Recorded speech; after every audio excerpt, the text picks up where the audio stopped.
우리 함께 나눌 말씀은 구약성경 사사기 4장 12절에서 16절의 말씀입니다.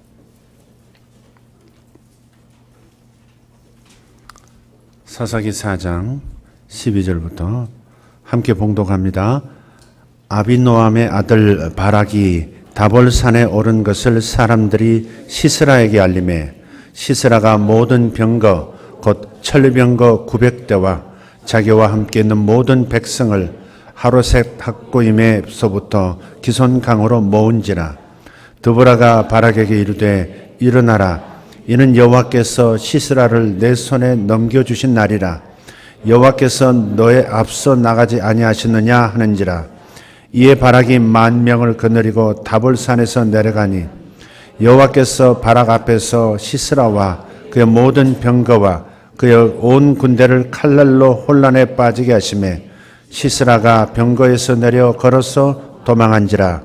바락이 그의 병거들과 군대를 추격하여 하루셋 학고임에 이르니 시스라의 온 군대가 다 칼에 엎드러졌고 한 사람도 남은 자가 없었더라. 아멘. 우리는 하나님의 말씀이, 이 성경이 하나님의 말씀인 것을 믿습니다. 또 이 성경에서 우리는 구원을 받고 그리고 복을 받을 줄 믿습니다. 우리가 성경에서 배우는 바는 믿음이 무엇인가 하는 겁니다. 그래서 오늘 믿음이란 무엇인가에 대한 정의를 오늘 본문에서 좀 살펴볼 수 있게 될 겁니다. 그에 앞서서 에베소서 4장 13절 말씀에 나타난 믿음의 정의를 살펴보기를 원합니다. 에베소서 4장 13절 같이 읽겠습니다. 우리가 다 하나님의 아들을 믿는 것과 아는 것에 하나가 되어 온전한 사람을 이루어 그리스도의 장성한 분량에 충만한 데까지 이르리니. 아멘. 이 말씀 안에 두 가지를 발견합니다. 하나는 그리스도인의 삶의 목표가 이 구절에 나옵니다. 온전한 사람을 이루어 그리스도의 장성한 분량이 충만한 데까지 이르리라. 이게 우리의 그리스도인의 첫째가 되는 목표입니다. 다른 말로 하면 그리스도의 수준까지 성장한다는 겁니다. 작은 예수가 되는 겁니다. 예수 복사본이 되는 겁니다. 그게 우리의 목표입니다. 예수님의 성품, 예수님의 인격, 예수님의 사역, 예수님의 능력, 예수님의 통찰력, 예수님의 자비심, 예수님의 관계성, 이 모든 것이 예수 그리스도께서 이 땅에서 보여주신 것과 같은 수준으로 우리가 성장하는 것, 이것이 그리스도인의 첫째 되는 가장 중요한 목표입니다. 온전한 사람이 어떤 사람이냐? 그리스도의 키까지 자라는 사람이다. 하나님의 목표는 명확합니다. 여러분이 단지 잘 살게 되는 게 아닙니다. 여러분이 단지 행복해지는 게 아닙니다. 여러분의 자녀가 그저 탄탄대로를 밟고 그저 부모에게 자랑거리가 되는 것, 그게 하나님의 목표가 아닙니다. 하나님의 목표는 줄기차게 끓어오르는 그분의 열정은 우리가 당신 키와 나란히 서게 되는 겁니다. 이것이 주님의 목표예요. 또 동시에 이 구절에서 보여주는 것은 그리스도인의 삶의 이 목표를 이루도록 돕는 믿음이 여기 나타납니다. 믿음. 예. 이 믿음의 정의를 말하기 전에 조금 더 말씀을 드린다면 지금부터 한 30년, 35년 전에 번역된 책인데요. 찰스 쉘돈이라고 하는 분이 저자인데 제목이 이런 겁니다. 예수라면 어떻게 하실까? 혹시 읽어보신 분들 계실 겁니다. 예수라면 어떻게 하실까? 이 책이 굉장히 저에게 큰 감동, 충격을 주었던 것 같아요. 근데 이 감동이 책 제목 자체에서부터 오는 겁니다. 예수라면 어떻게 하실까? 그래서 여전히 저나 여러분이나 실수하면서 살지만 무엇인가를 결정하거나 선택할 때, 또 말하고 행동할 때, 목표를 정할 때, 전략을 세울 때 예수님이라면 어떻게 하실까를 질문하는 겁니다. 결혼을 앞두고 있을 때 예수님이라면 어떤 결정을 내릴까? 이걸 묻는 겁니다. 내가 뭘 원하느냐? 그럴 때 우리는 나의 길을 가는 것이고 내 인생을 사는 거죠.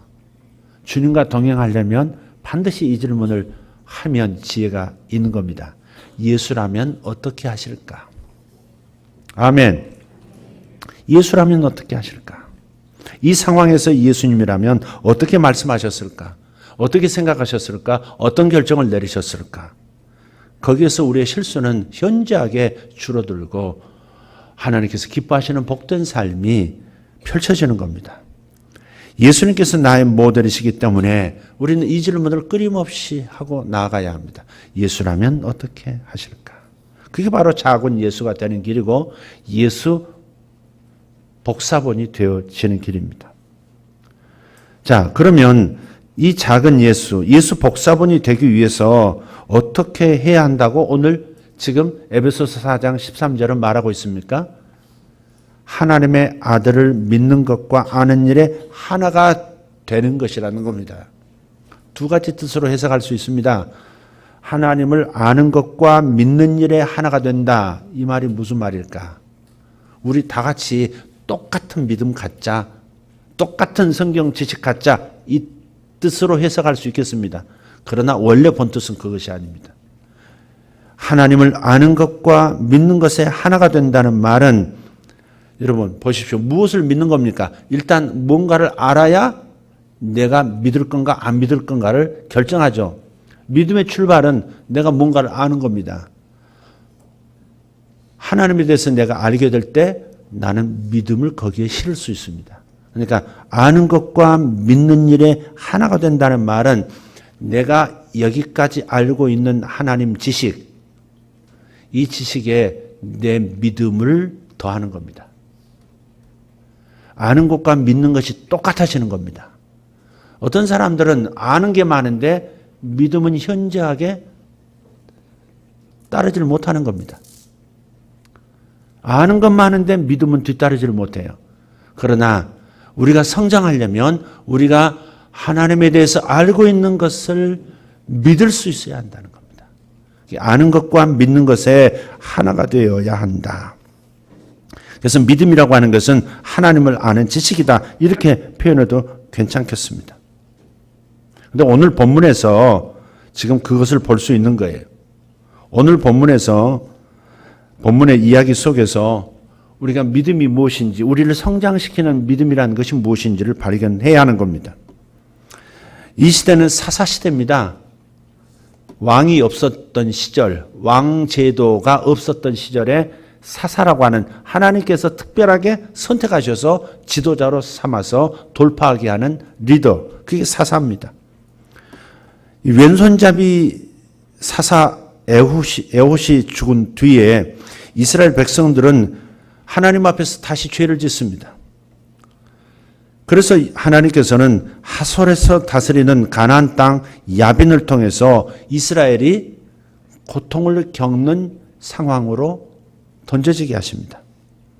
늘 그랬듯이 심한 학대 속에서 이스라엘 자손들은 하나님께 부르짖었고 하나님께서는 그 기도를 들으시고 또 다른 지도자 사사 드보라를 세우십니다. 드보라는 여인입니다.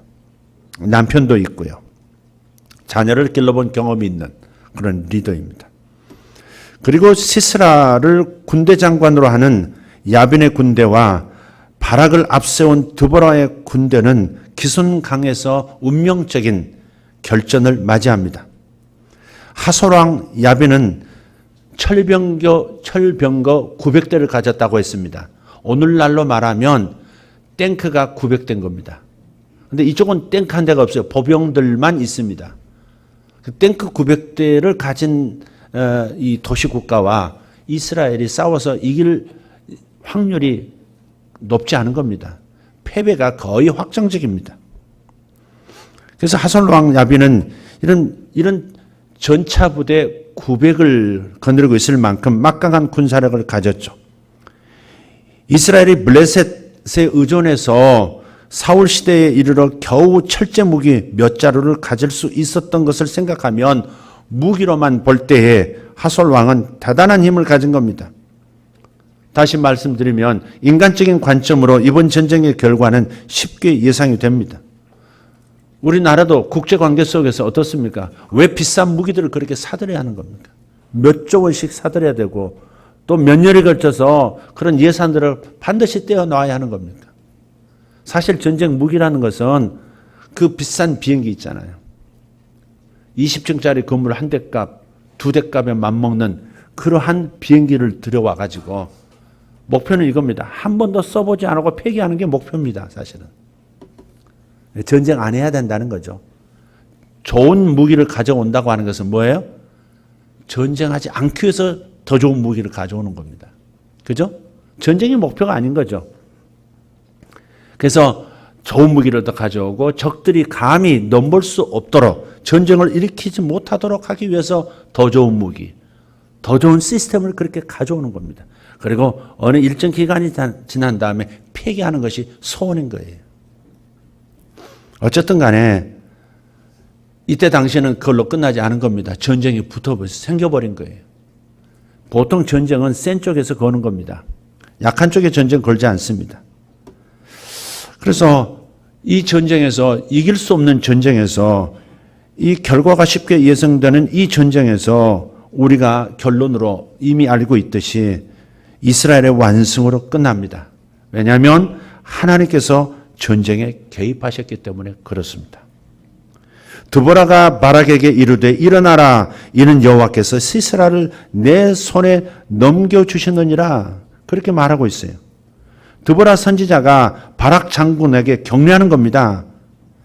그래서 4장 14절에 하나님께서 너 앞서서 나가고 계신다 그렇게 말씀하고 있는 거예요.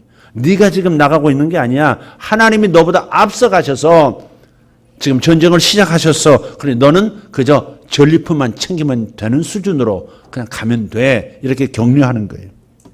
이 전쟁을 좀 더 자세히 보면 하나님께서 얼마나 놀랍게 개입하셨는지를 알게 됩니다. 전쟁이 벌어진 장소는 기손강입니다. 강에서 전쟁이 벌어진 거예요. 이 기손강은 이스라엘 저 중동 지방에서만 볼 수 있는 대표적인 와디입니다. 이 와디라는 게 뭐냐면 이 팔레스타인 기후에 의해서 생겨나는 지형인데요. 건기때는 메마른 땅이었다가 그냥 이게 강이었나? 그냥 토지였나? 잘 알 수 없어요. 그냥 맨 땅입니다. 평평한 땅입니다. 건기에는 그래요. 그런데 우기가 되면 강이 되는 지역, 그게 와디입니다. 사사기 오늘 본문 4장 13절을 보면 시스라가 모든 병거 곧 철병거 900대와 자기와 함께 있는 모든 백성을 하루셋 학고임에서부터 기송강으로 모은지라 그랬어요. 여기서 마지막 결판 보겠다는 겁니다. 다시 이스라엘이 덤비지 못하도록 완전히 초토화시키겠다 그렇게 결정한 겁니다. 시스라가 군대를 모은 곳이 바로 이 기손 와디입니다. 이것은 전쟁의 시기가 건기였다는 것을 보여주는 거예요. 이러한 사실은 고대 근동의 전쟁 문화와 일치합니다. 당시 근동 지방의 전쟁은 반드시 건기에 일어납니다. 우기 때는 전쟁을 준비하고 그리고 건기에는 전쟁을 했습니다. 또 전쟁의 주 무기가 철병거인 전차부대인 시스라가 강가로 군대를 모았다고 하는 것도 전쟁의 시기가 건기였다는 것을 알려주는 거죠. 충족토인 이 기손강은 비가 오면 병거의 바퀴가 움직이기가 어렵기 때문에 기손강에 모였을 때는 건기였다 하는 겁니다. 근데 여기에서 기적이 일어나는 겁니다. 조금 넘어가서 사사기 5장 4절 전쟁이 끝난 다음에 승전고를 하나님 앞에서 노래로서 예언적으로 드보라가 불러요. 그 승전을 안겨주신 하나님께 찬양하는 그 내용 속에 이런 게 있습니다. 5장 4절입니다. 여호와여, 주께서 세일에서부터 나오시고 에돔 들에서부터 진행하실 때 땅이 진동하고 하늘이 물을 내리고 구름도 물을 내렸나이다. 자, 건기인데 우기처럼 비가 쏟아진 거예요. 예.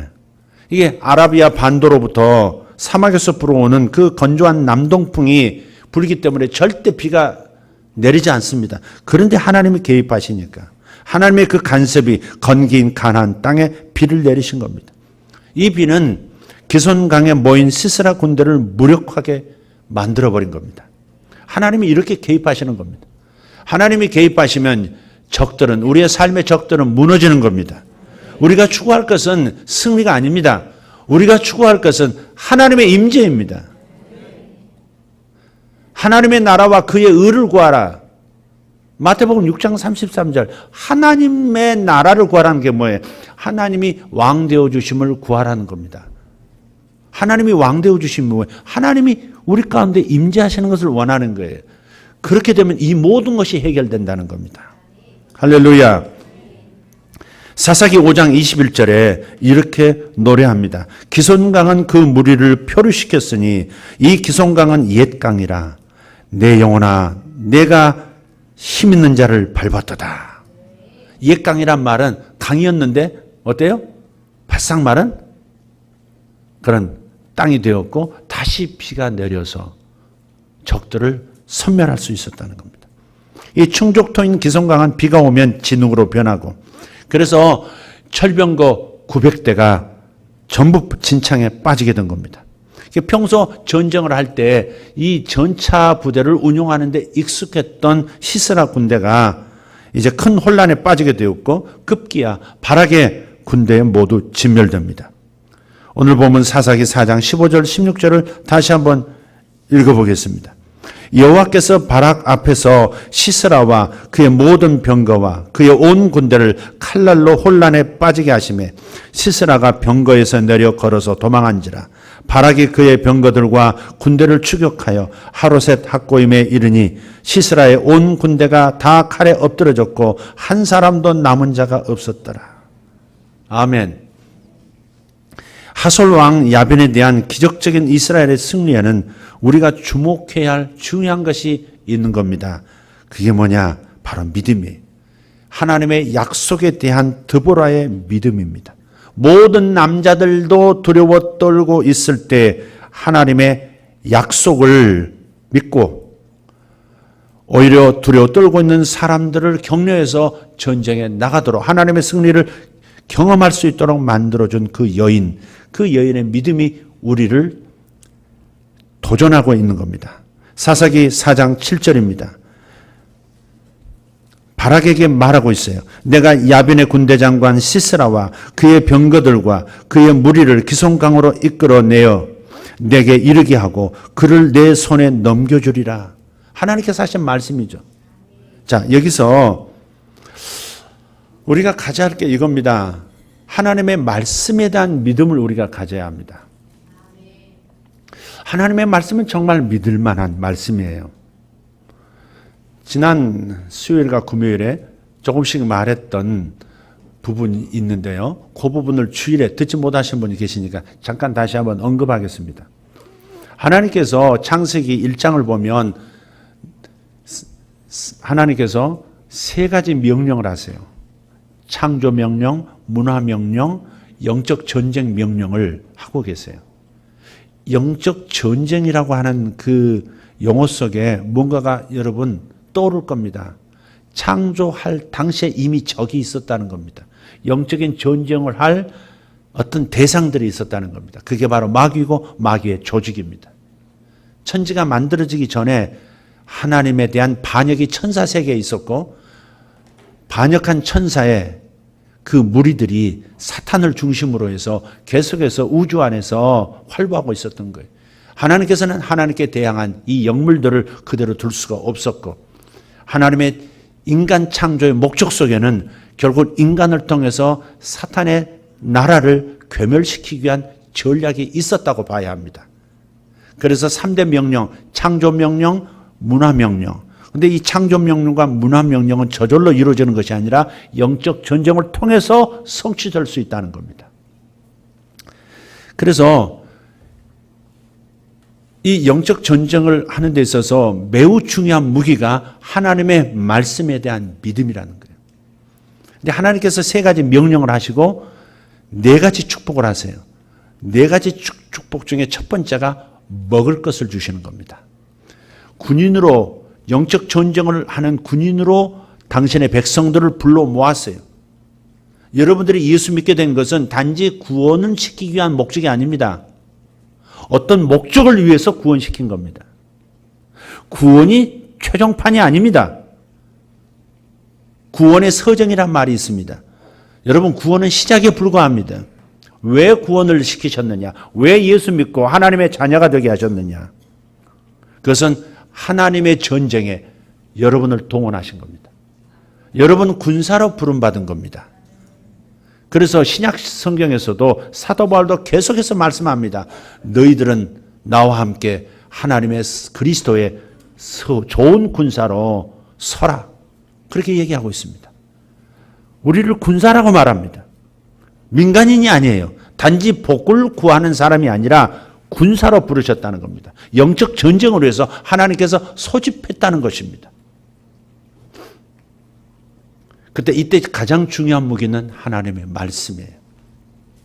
그 복 중에 먹을 것을 주셨다 했을 때 창세기 1장 29절에 이번에 그 말씀을 들여다보다가 깜짝 놀랐습니다. 하나님께서 뭔가를 깨닫게 해주셨어요. 그게 뭐냐? 사람에게 먹을 것을 주실 때는 무엇을 음식으로 주셨느냐? 씨 맺는 채소와 씨 맺는 열매 있는 모든 나무를 너희에게 먹을 것으로 주노라 그랬어요. 30절에 가서 인간 외에 다른 피조물들에게는 그냥 똑같은 식물이라도 그냥 풀을 너희들에게 주노라 이렇게 표현해요.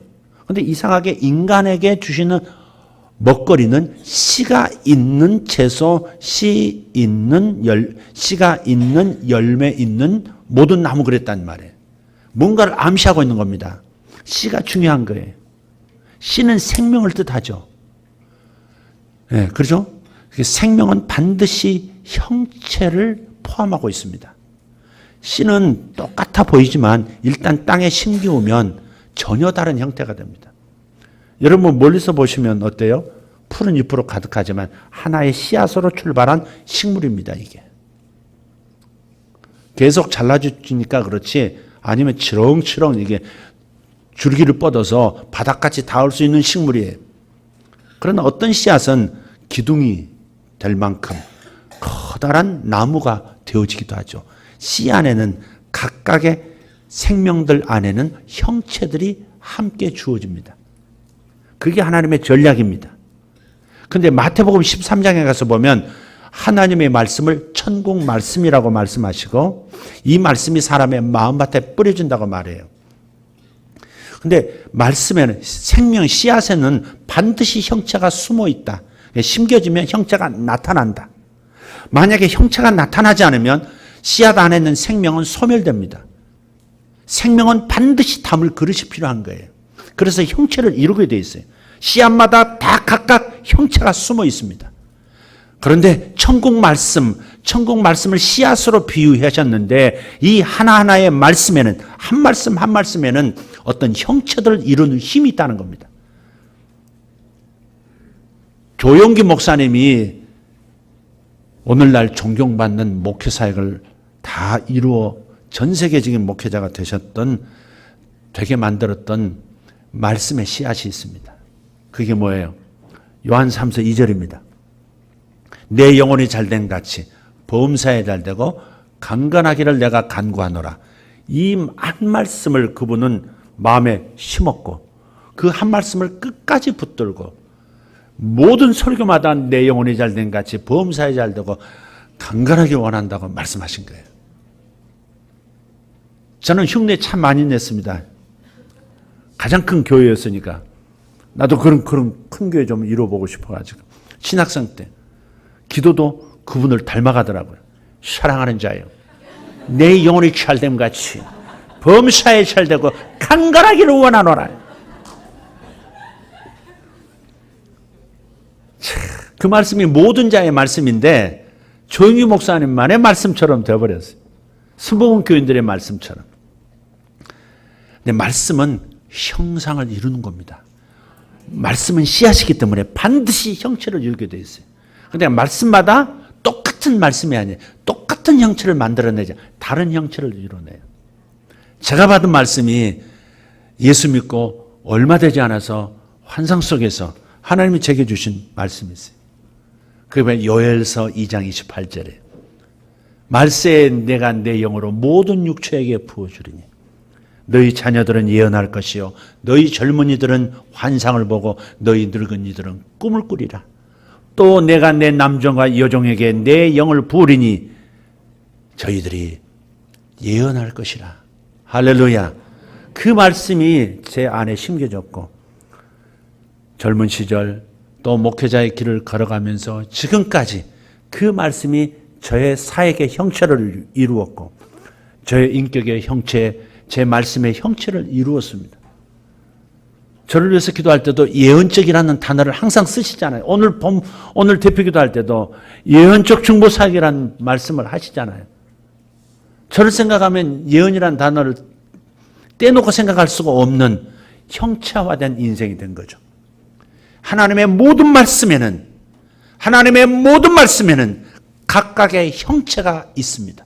그 말씀을 여러분이 진심으로 받아들이고 믿고 끝까지 유지하면 반드시 여러분 인생에 그 말씀이 형체를 드러낼 겁니다.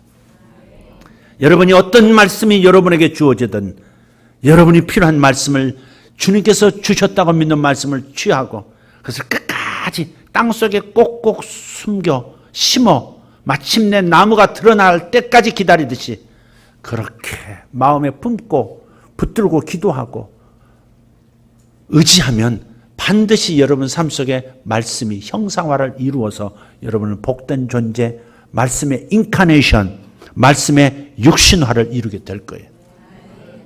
여러분의 성품을 위한 말씀을 여러분이 붙들었다면 여러분 성품 속에 그 형체가 나타나게 될 거예요. 예수님이 자비하신 분이셨다. 하나님은 사랑이시다. 이 말씀이 여러분을 감동했다면 그 말씀을 끊임없이 생각하고 끊임없이 묵상하고 끊임없이 기도하고 끊임없이 선포하면 마침내 여러분은 사랑 덩어리 같은 성자 같은 존재가 될 것입니다. 성자하면 우리 아내가 생각이 납니다. 하나님께서는 드보라에게 말씀을 주셨어요. 딴 걸 주신 게 아니에요. 무기를 주신 게 아니에요. 무기를 주신 게 아닙니다. 새로운 신형 무기를 공급해 주신 게 아니에요. 말씀을 주셨어요. 내가 야빈의 군대 장관 시스라와 그의 병거들과 그의 무리를 기송강으로 끌어내어 내 앞에 서게 할 것이고 그를 너의 손에 넘겨주리라 하셨느니라. 이 말씀을 듣고 마음에 품고 믿고 선포하고 그대로 행동하기 시작하니까 철병거 900대가 아무 소용이 없는 겁니다.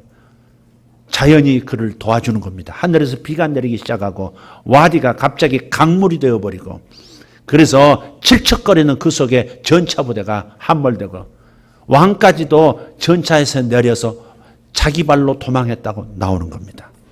드보라에게는 승리를 약속하신 하나님의 말씀과 그가 하신 말씀을 반드시 이루시는 하나님의 신실함에 대한 확실한 믿음이 있었습니다.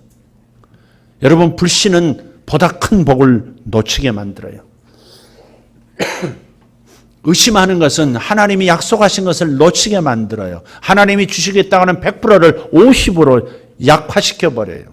하나님은 우리에게 50% 자유 주겠다고 말씀하신 적이 없습니다. 하나님은 100% 자유를 주시겠다고 말씀하시는 것이고 그게 하나님의 목표입니다. 여러분이 단지 근근히 믿음을 이어가는 작은 생명 수준의 축복을 여러분에게 주시고자 하시는 분이 아니에요. 요한복음 10장 10절 하반부에 이렇게 말씀합니다. 내가 온 것은 양으로 생명을 얻게 하고 더 풍성히 얻게 하려 함이라.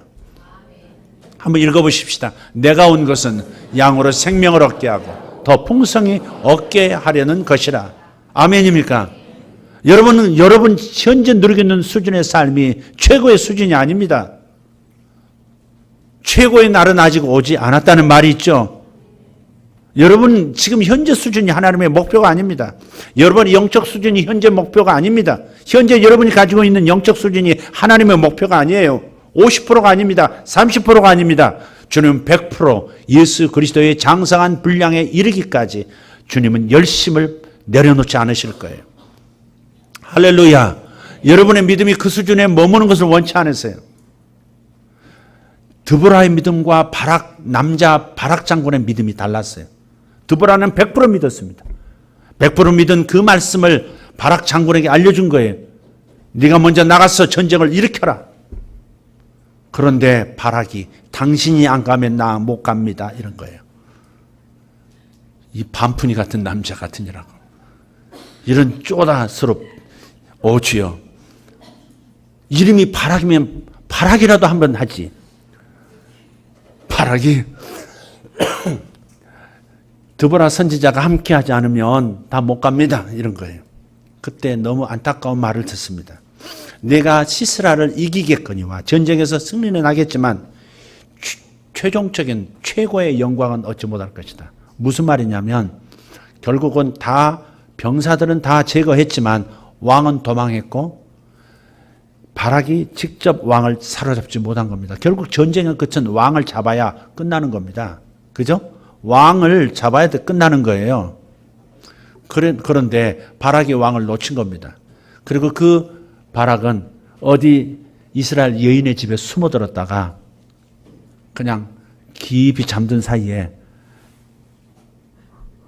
말뚝에 관자놀이를 찍혀서 죽임을 당합니다. 한 여인에 의해서 죽임을 당합니다.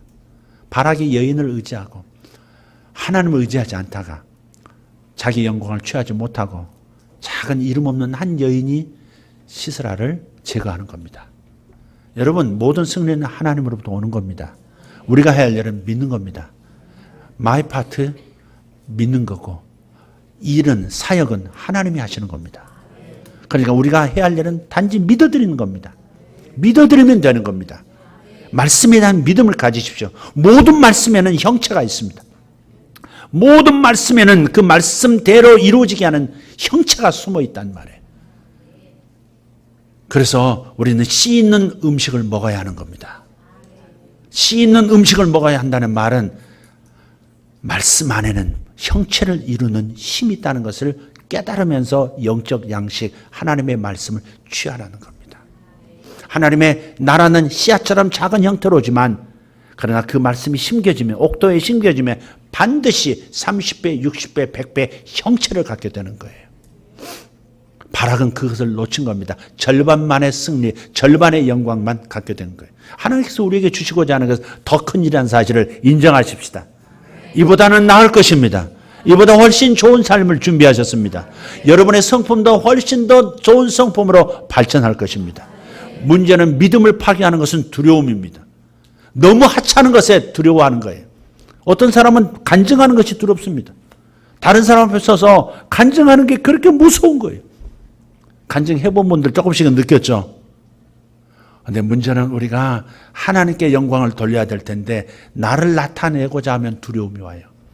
내가 나타낼 게 별로 없고 나를 알아주지 않으면 어떡하는 본능적인 두려움이 우리 안에 있는 겁니다. 그래서 자연스럽게 간증을 못하는 겁니다.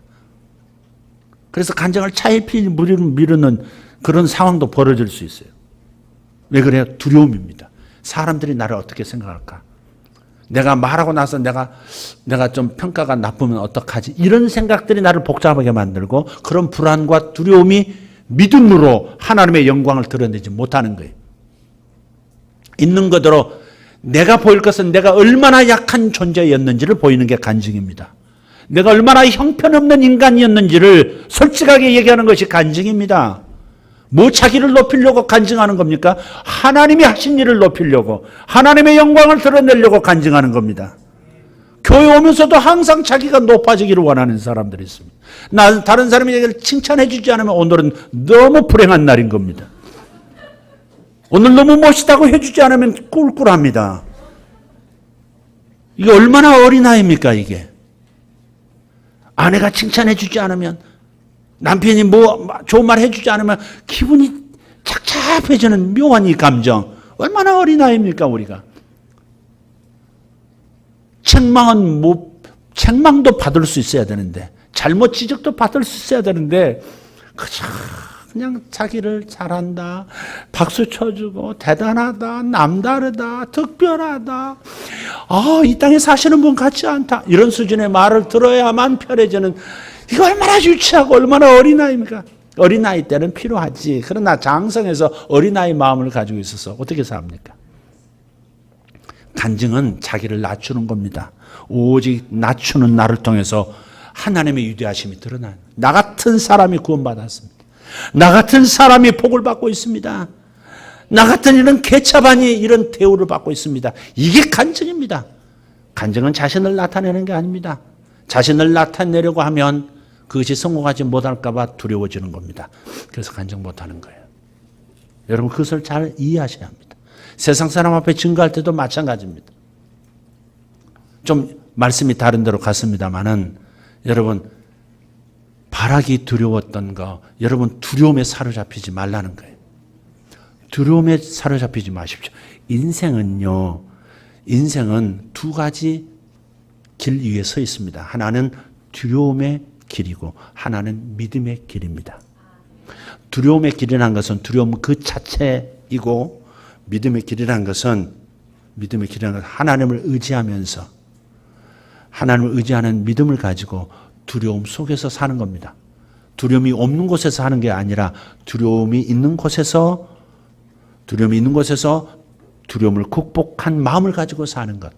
그게 믿음의 길입니다. 인생은 끊임없이 믿음의 길을 선택할 건가 두려움의 길을 선택할 건가 거기에 달려 있습니다. 공부하는 것, 사업하는 것, 내가 직장을 선택하는 것, 배우자를 결정하는 것, 이 모든 것이 전부 두려움 때문에 선택하는 것, 믿음 때문에 선택하는 것, 둘 중에 하나인 겁니다. 여러분은 믿음을 선택하시기를 예수 이름으로 축복합니다. 하나님은 좋은 것을 예비하셨습니다. 좀 딴 얘기가 되겠습니다마는 룻기 시대, 사사 시대에 동시대에 살았던 사람이 룻입니다. 룻인데 룻이라는 여인이 이방 여인이지 않습니까? 남편을 일찍이 잃었어요. 아주 젊었을 때 남편을 잃었어요. 시어머니 나오미와 함께 시어머니의 고향 이스라엘에 들어와서 삽니다. 근데 땅 한 평 없는 찢어지게 가난한 시어머니예요. 그 시어머니 함께 모시고 살겠다고 착한 이 며느리가 시어머니 땅에 와서 사는 겁니다. 근데 먹을 게 없으니까 이스라엘에는 참 하나님의 나라에는 하나님의 자비하심이 있습니다. 하나님의 정의가 있고 하나님의 자비하심이 넘치는 땅이 하나님의 땅이에요.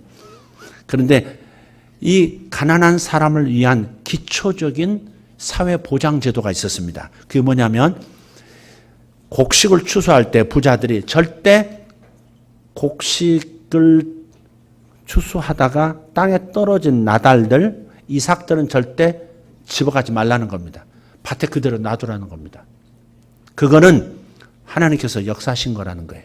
가난한 자들이 그 밭에 와서 나달을 줍고 이삭을 주어서 먹고 살 수 있도록 하라는 겁니다.